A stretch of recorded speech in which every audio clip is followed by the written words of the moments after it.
Okay, I think we've got everything we need set up. We have the drinks, we got food, and especially we've got snacks. I also make sure to get all your favorites because, well, hey, that's what best friends do. I can even see that you've already eaten half of them. I've got even more downstairs in the snack cupboard, by the way. You know where that is, I think. You've already been to my house like a million times. Anyway, now our sleepover can finally begin. So, before we watch a movie and snuggle or something, I mean, hey, if you're up to it, that is, uh, just as best friends snuggling. But anyway, uh, what I'm getting at here is, I was wondering if you could help me out with something first. See, I've been writing this story, right? I was wondering if you could sort of give me your, feedback. You know, well, it's still in its early stages. It's more of an outline, really, but anyway, I was thinking I could quickly run you through the main points and you could tell me your thoughts on it. Would that be alright with you? Great, that's great. I'm glad to hear it. Okay, so, where do I begin? Well, first of all, I guess I should give you the main character. So, he's a boy with a hair color just like mine, and he lives in a house just like this one. And he also has this friend of his with an eye color that's sort of like yours. In fact, that he loves very, very much. Much more than just as a friend. But the friend is very, how shall we say, dense, and never seems to realize it. In fact, the friend seems to be kind of slow to read between the lines, just in general. Okay, so what do you think of my character so far? Nothing is wrong with him so far, right? Right, right. Nothing is wrong with him. He didn't do anything wrong. Anyway, so this boy is madly in love with his friend. I'm talking about like 200% crazy, head over heels, absolutely nuts in love. His friend is making him lose his marbles. But I mean, hey, hopefully that's not the only thing they'll make him lose. But it's really difficult when the friend is so dense. Um, anyway, so the boy really loves his friend, but he can't confess it because what if he gets rejected? He could never take that. It could even ruin their friendship, and that's maybe the one real emotional connection he has. Everything else feels so lifeless and fake to him. So he really doesn't have the heart to confess directly. There's too much he could lose. So he tries to sort of feel things out, if you could get what I'm saying. He tries to make little allusions here and there, trying to test his friend's reaction, seeing if it is okay to confess or not.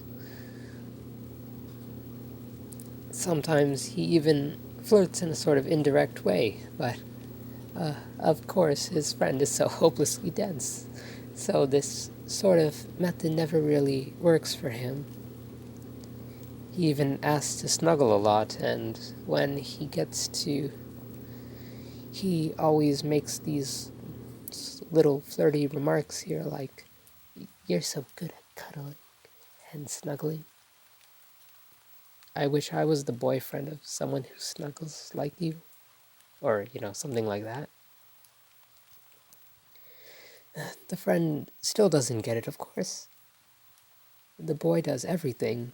He even always makes sure to keep all of the friend's favorite snacks in his cupboard. But, of course, the significance of this goes unnoticed a lot of the time. Okay, so now, what do you think of him so far? Right, so far so good. He didn't do anything wrong. There's nothing wrong with him trying to be indirect and test the waters. Nothing wrong with him trying to protect his relationship and his happiness. Uh, if anything, the friend should really have noticed his feelings. Am I right? But I'm still not done yet. Let me get on with the story. So the boy just really can't get enough of his friend. He wants to be romantic with them. He wishes they were a couple, but he just can't seize on that dream. So he fantasizes a little bit, innocent little fantasies. Everyone has them about their crush, right? Right? He does too. Um, Innocent little fantasies like just holding hands with them, hugging them, getting married to them. But that's still not enough. And he just wants to bring that fantasy just a little bit, into reality. So he takes a photo he has of himself and his friend together, and then he edits it a bit to make it look like a wedding photo, a wedding suit and all. And it makes him hum so happily to finally have a bit of reality to his fantasy, something tangible. He looks at that photo almost every day. Every night, he makes it his phone background, he frames a copy and even sleeps next to it. It's the one thing that gives him peace of mind when he's usually always so insomniac from not getting his happily ever after. But he can't be satisfied with that, not with just a photo. He's still missing something. His fantasy. His fantasy just still isn't physical enough. He thinks of all the times he snuggles his friend and how lovely it would be to feel like that even when they weren't around to snuggle. So he thinks about his friend's sweater and how if he wore that, it'd sort of feel like he was snuggling them. And he needs that. He needs that very much. So one day, when his friend isn't paying attention, he ever so deftly swipes the sweater and replaces it with an identical one. He gets away with it completely. He keeps a straight face the entire day. He smiles to his friend as usual. He laughs with them as usual, and they don't suspect a thing. And he loves that sweater. He treasures it and cherishes it and goes to sleep wearing it every night, pretending like it is his friend all around him, not just their sweater. And I would ask you, what do you think about him right about now? But I already know the answer. It's fine. He's fine. He didn't do anything wrong. He's just acting out of love. Nothing wrong with that. Nothing wrong with loving his friend who has your eye color, who has your hair color, who happens to love the same exact snacks as you. There's nothing wrong with the main character being a little romantic, but it's because he's so romantic that he can't settle down. He can't be happy with just a sweater as great as it still is. It's just a sweater, you know? It's not as great as the real thing. And he's just so torn apart that he can't spend more time with his friend.